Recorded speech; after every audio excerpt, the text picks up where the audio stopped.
मेरा नाम अर्शी है। मैं जवान होने के साथ साथ बहुत खूबसूरत भी थी।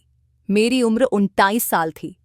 मेरे दिल में भी बाकी लड़कियों की तरह शादी करने का ख्याल आता था, लेकिन मैं मजबूर थी। चाहकर भी मैं अपनी शादी नहीं कर सकती थी, क्योंकि जब मैं 14 साल की थी, मेरे पिता हमें छोड़कर चले गए थे।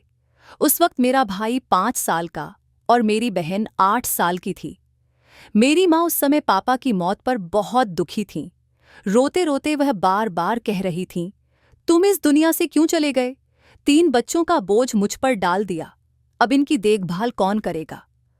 माँ को देखकर मैंने उसी पल सोच लिया कि मैं उनकी मदद करूंगी। माँ ने जैसे तैसे हमें पाला और पढ़ाया। समय के साथ मैं उनकी सहारा बन गई। माँ ने दूसरों के घरों में काम किया, कपड़े सिलकर गुजारा किया और मुझे पढ़ाया। जब मेरी पढ़ाई पूरी हो गई तो मैंने नौकरी शुरू की। 7 सालों तक मैंने नौकरी की और अपनी काबिलियत की वजह से मुझे कंपनी में एक बड़ी पोस्ट पर प्रमोशन मिला। अब मेरी सैलरी भी अच्छी हो गई थी। मैं अपने भाई और बहन को पढ़ा रही थी और उनकी परवरिश कर रही थी। माँ बड़ी हो चुकी थीं और लोग उनसे कहते थे, तुम्हारी बेटी जवान और खूबसूरत है, उसकी शादी कर दो। लेकिन माँ कहती थीं, मेरी बेटी अभी शादी नहीं करना चाहती। दरअसल मैंने खुद माँ से कहा था कि मैं शादी के लिए तैयार नहीं हूँ। पहले मैं अपने भाई और बहन को कामयाब देखना चाहती थी और उसके बाद ही शादी करूंगी। अगर मैं पहले शादी कर लेती तो फिर उनके और बूढ़ी माँ की देखभाल कौन करता? मुझे अपनी शादी की कोई जल्दी नहीं थी। अभी तक सब कुछ ठीक चल रहा था। प्यार मोहब्बत के लिए मेरे पास कभी वक्त नहीं था। मैंने सुना था कि जो लोग प्यार करते हैं वो उसे वक्त और तवज्जो देते हैं, लेकिन मेरे पास समय ही नहीं था। मेरा सारा दिन ऑफिस में बीतता था। हालांकि पिछले 7 सालों में इतना बदलाव जरूर आया कि अब मैं अपनी मर्जी से ऑफिस जा सकती थी। मैं मेहनत से काम करती थी और कंपनी में सबका भरोसा जीत चुकी थी।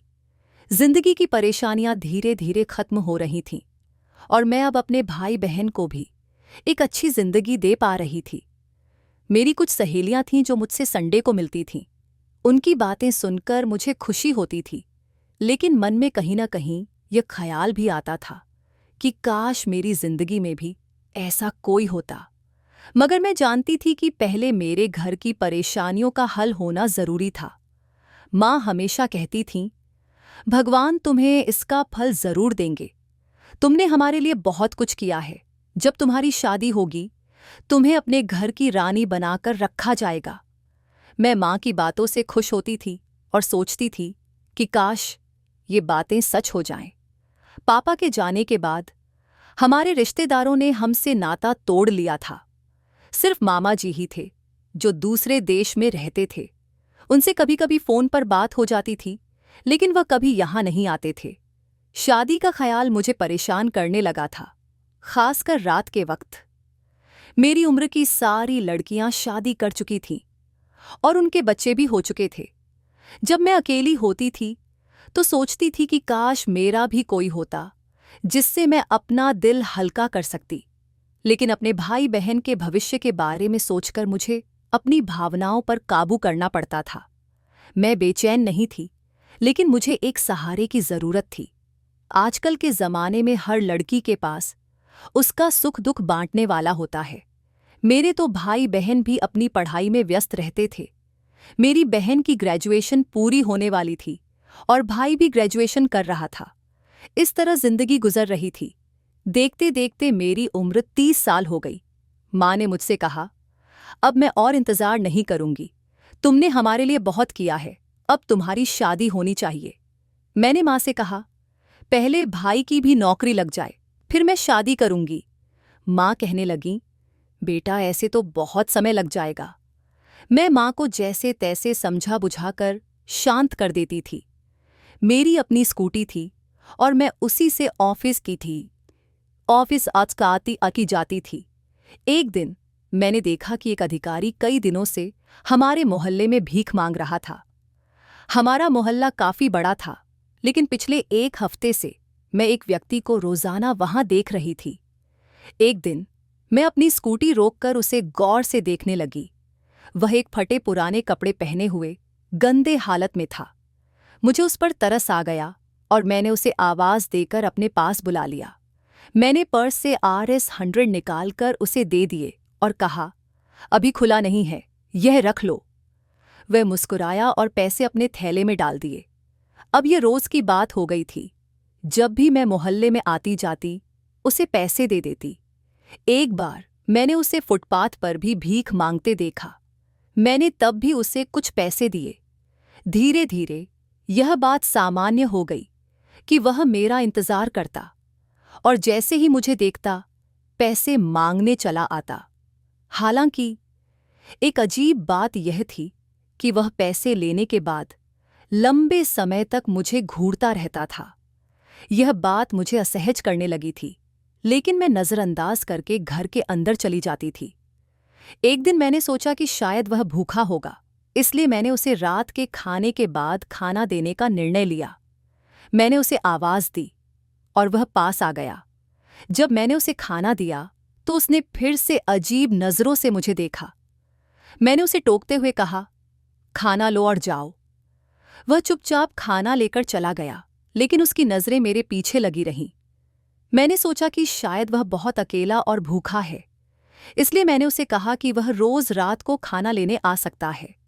अगले दिन जब वह खाना लेने आया तो मेरी माँ ने भी इसे सही समझा और कहा, किसी भूखे को खाना खिलाना बहुत अच्छा काम है। फिर एक रात जब मैंने उसे खाना दिया, उसने मेरा हाथ पकड़ लिया। यह देखकर मैं डर गई। उसने कहा, डरो मत, मुझे आपसे कुछ कहना है। मैंने सोचा कि शायद उसे कुछ और चाहिए, इसलिए पूछा, क्या तुम्हें और पैसे या खाना चाहिए? लेकिन उसने कहा, नहीं, मैं आपसे मोहब्बत करता हूँ। जब भी आपको देखता हूँ मेरा दिल भर आता है। उसकी बात सुनकर मैं चौंक गई। मैंने गुस्से में कहा, तुम्हें शर्म नहीं आती? तुम एक गरीब भिखारी हो और ऐसी बातें कर रहे हो? उसने जवाब दिया, मैडम, मैं गलत कुछ नहीं कर रहा। मुझे आपसे मोहब्बत हो गई है और मैं आपको शादी के लिए प्रपोज कर रहा हूँ।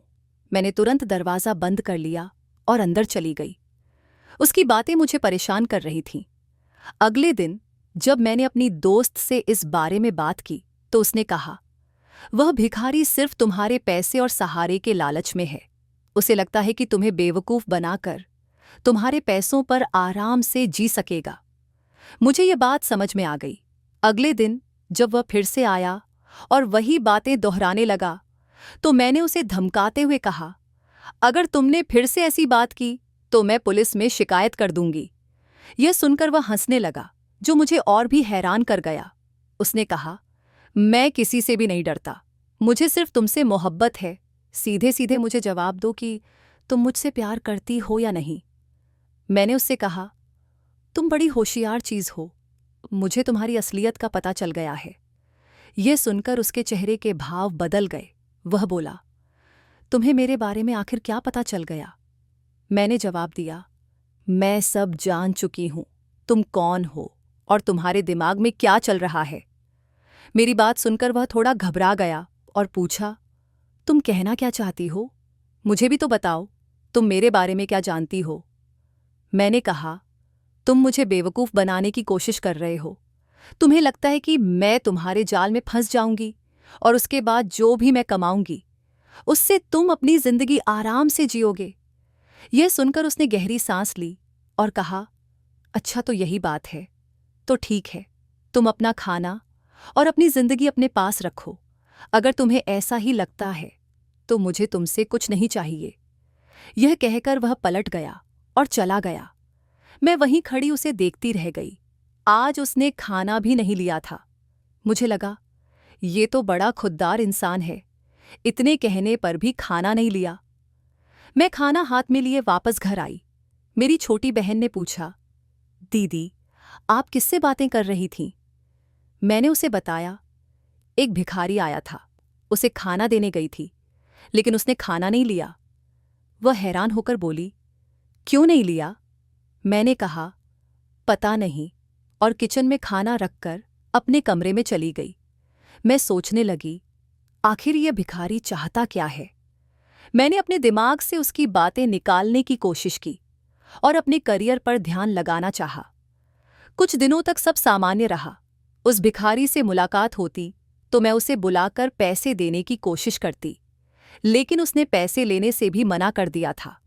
अब तो वह खाना लेने भी नहीं आता था और जहां भी दिखता बस मुझे देखता ही रहता। कई महीने ऐसे ही गुजर गए।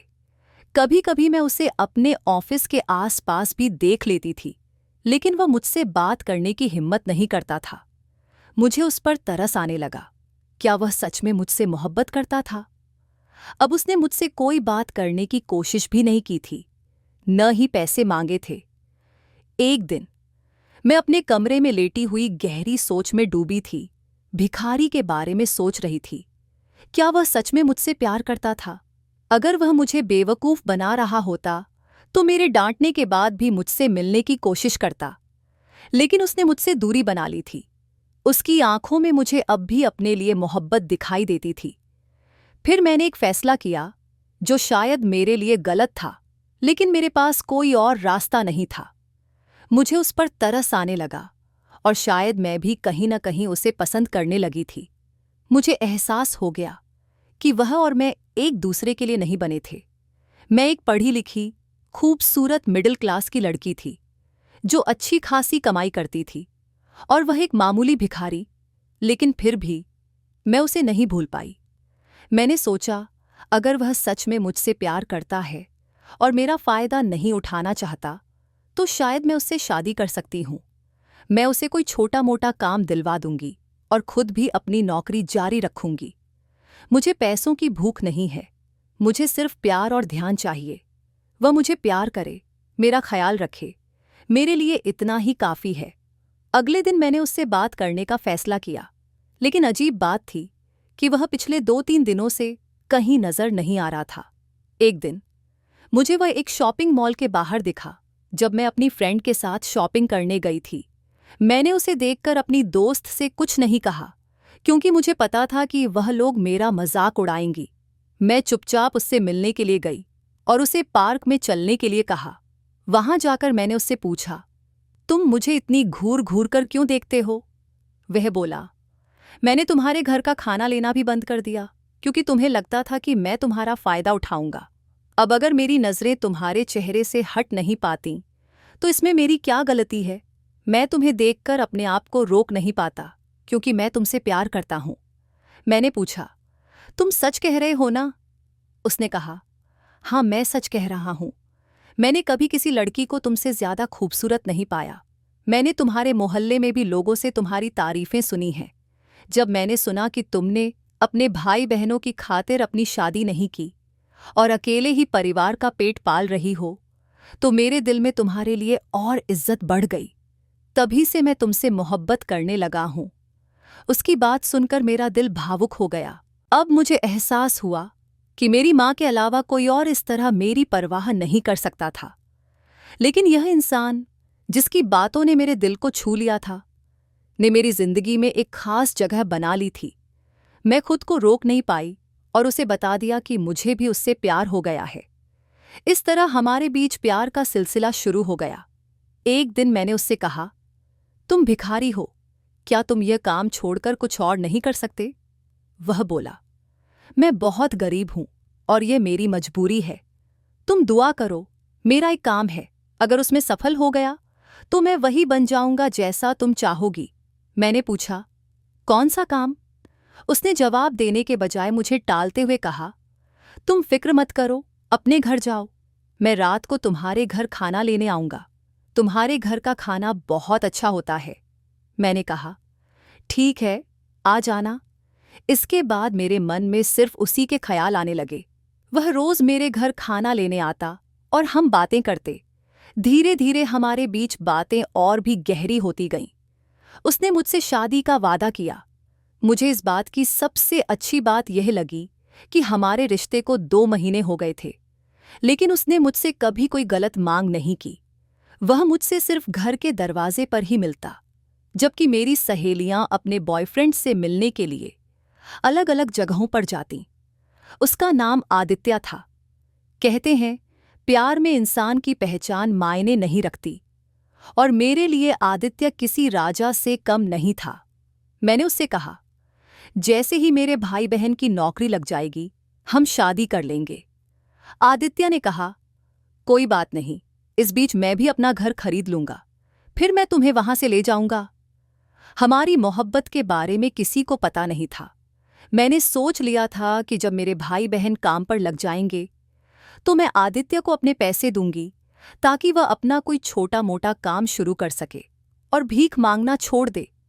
मैं उससे बहुत प्यार करती थी और उसके बिना अपनी जिंदगी की कल्पना भी नहीं कर सकती थी।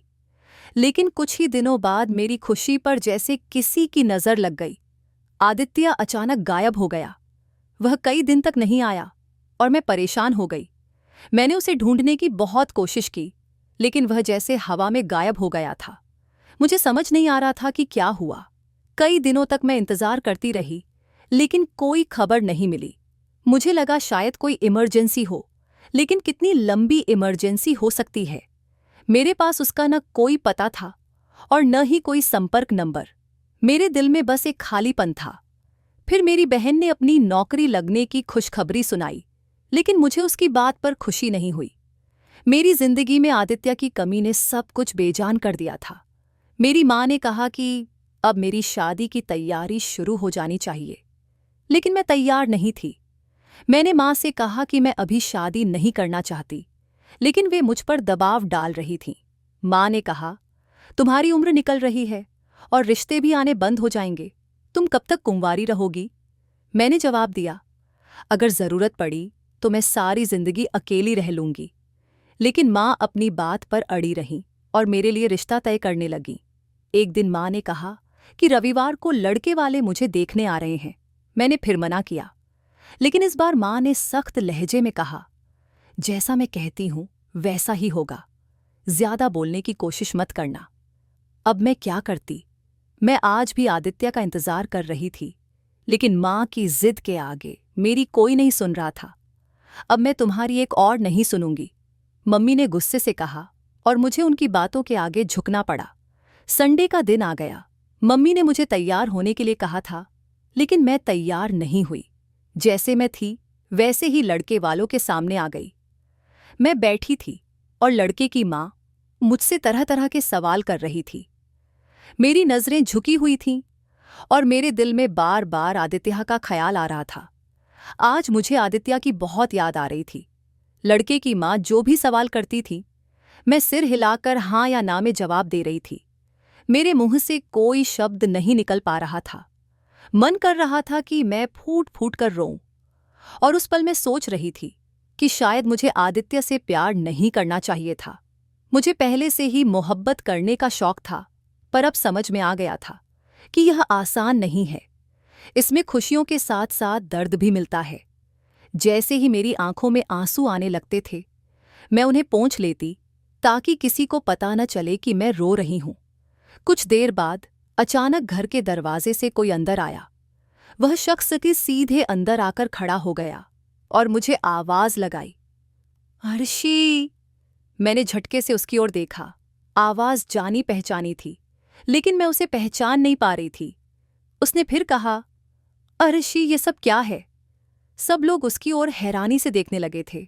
मेरा भाई गुस्से में उसके सामने खड़ा हो गया और पूछा, तुम कौन हो और घर के अंदर क्यों घुसे चले आ रहे हो? उसने कहा, मैं तुम्हारी बहन से प्यार करता हूं, मैं उसे किसी और का होते हुए नहीं देख सकता। लड़के की माँ अचानक उठी और मेरी तरफ देखते हुए बोली, क्या ये तुम्हारा आशिक है? मम्मी तुरंत बोली, नहीं नहीं, आपको गलतफहमी हो रही है, हम नहीं जानते कि यह लड़का कौन है।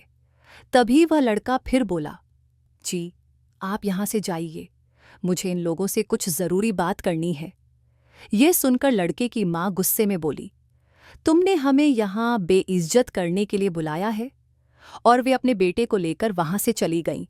उनके जाते ही मेरे भाई ने उस लड़के का गिरेबान पकड़ लिया। मैं बस चुपचाप उसे देख रही थी, सोच रही थी कि ये सब क्या हो रहा है। भाई ने उसे मारने की कोशिश की, लेकिन उसने भाई का हाथ पकड़ लिया और बोला, मैं तुमसे शांति से बात करना चाहता हूं। फिर उसने मेरी तरफ देखा और कहा, अर्शी, मैं आदित्य हूं। मैं चौंक गई।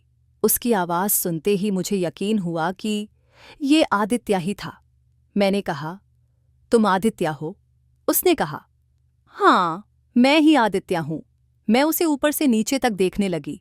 उसने कहा, मुझे इस तरह मत देखो, मैं सब बताता हूं। दरअसल मैं एक पुलिस ऑफिसर हूं, मैं कोई भिखारी नहीं हूं। मैंने तुम्हें हमेशा भिखारी के रूप में देखा है, इसलिए तुम्हें मुझे पहचानना मुश्किल हो रहा है। मैंने गुस्से में कहा, धोखेबाज, तुम मुझे छोड़कर चले गए थे। मैंने तुम्हारा कितना इंतजार किया, और अब तुम पुलिस ऑफिसर हो तो मैं क्या करूं? तुम झूठ बोल रहे हो। मैं उसकी बातों पर यकीन नहीं कर रही थी, लेकिन उसने कहा, अर्शी, तुम गलत समझ रही हो, मैं तुम्हें सब बताता हूं। उसने बताया, मैं एक अंडरकवर मिशन पर था। शहर में बच्चा चोरी की घटनाएं हो रही थीं, और मुझे उन अपराधियों को पकड़ने का काम सौंपा गया था। वे लोग भिखारी बनकर घरों में जाकर बच्चों का अपहरण करते थे। मैं उन्हीं के बीच भिखारी बनकर रह रहा था ताकि उनकी गैंग तक पहुंच सकूं। 6 महीने पहले हमने पूरी गैंग को पकड़ लिया था, लेकिन इस दौरान मुझ पर हमला हुआ और मुझे गोली लग गई थी। मैं अस्पताल में भर्ती था और तुम्हारे पास आने का कोई तरीका नहीं था। आदित्य ने अपनी टांग पर लगे जख्म को दिखाया और कहा, मुझे ठीक होने में समय लग गया। जब मैं ठीक हुआ तो मैं सबसे पहले तुम्हारे पास आना चाहता था। आज जब मैंने देखा कि तुम्हारे घर के सामने गाड़ी खड़ी है और पता चला कि तुम्हें देखने लड़के वाले आए हैं, तो मैं खुद को रोक नहीं पाया। मैं तुमसे बहुत प्यार करता हूं, अर्शी। आदित्य की बात सुनकर मेरी आंखों में आंसू थे। उसने कहा, मुझे माफ कर दो।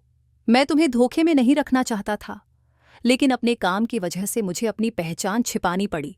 मैं तुमसे सच्चा प्यार करता हूं और चाहता हूं कि हम हमेशा साथ रहें। मेरे दिल में बस आदित्य की बातें गूंज रही थीं। मैं कुछ बोल नहीं पा रही थी। तभी मेरी मम्मी ने मेरी तरफ देखा और पूछा, क्या यह लड़का सच कह रहा है? मैंने धीरे से गर्दन हिलाई और मम्मी को इशारा किया कि हाँ, वह सच बोल रहा है। मम्मी ने फिर उससे पूछा, क्या तुम सच में मेरी बेटी से प्यार करते हो? आदित्य ने आत्मविश्वास से कहा, जी हाँ, अगर आपको कोई शक है तो मैं अपने पेरेंट्स को यहाँ ला सकता हूँ। आप मेरी जानकारी पुलिस स्टेशन से भी चेक कर सकती हैं। मैं अपने पुलिस स्टेशन का सीनियर ऑफिसर हूँ। फिर आदित्य ने बताया, अधिकारी बनने के दौरान मुझे आपकी बेटी से प्यार हो गया था। मैं खुद पर काबू नहीं कर सका और उसे प्रपोज कर दिया, लेकिन ऑन ड्यूटी होने के कारण कभी आपके घर आने की हिम्मत नहीं कर सका। आज मैं सब सच बताने के लिए अपने असली रूप में आपके सामने हूँ। आदित्य की बातें केन्न सुनकर मम्मी ने कहा, ठीक है, तुम अपने पेरेंट्स को हमारे घर भेज दो। और वैसा ही हुआ। करीब 2 घंटे बाद आदित्य अपने पेरेंट्स को लेकर हमारे घर आ गया। उनके माता पिता ने खुशी खुशी मेरे लिए आदित्य का रिश्ता मांगा। मैं बहुत खुश थी कि आदित्य कोई मामूली आदमी नहीं, बल्कि एक सीनियर ऑफिसर था और मुझसे सच्चा प्यार करता था। जो भी गलतफहमियां मेरे दिल में थीं, वो सब खत्म हो गई थीं।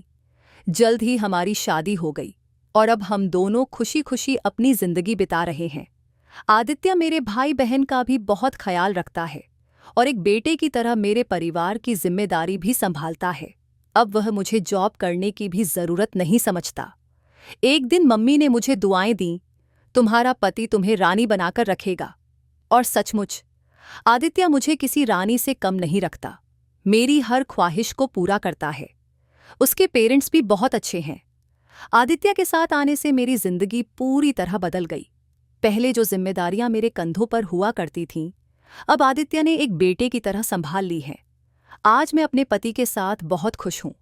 मैं बस आप सबसे यही कहना चाहती हूं कि किसी भी इंसान के बारे में गलतफहमी पालने से पहले उसकी स्थिति और परिस्थितियों को समझने की कोशिश करें।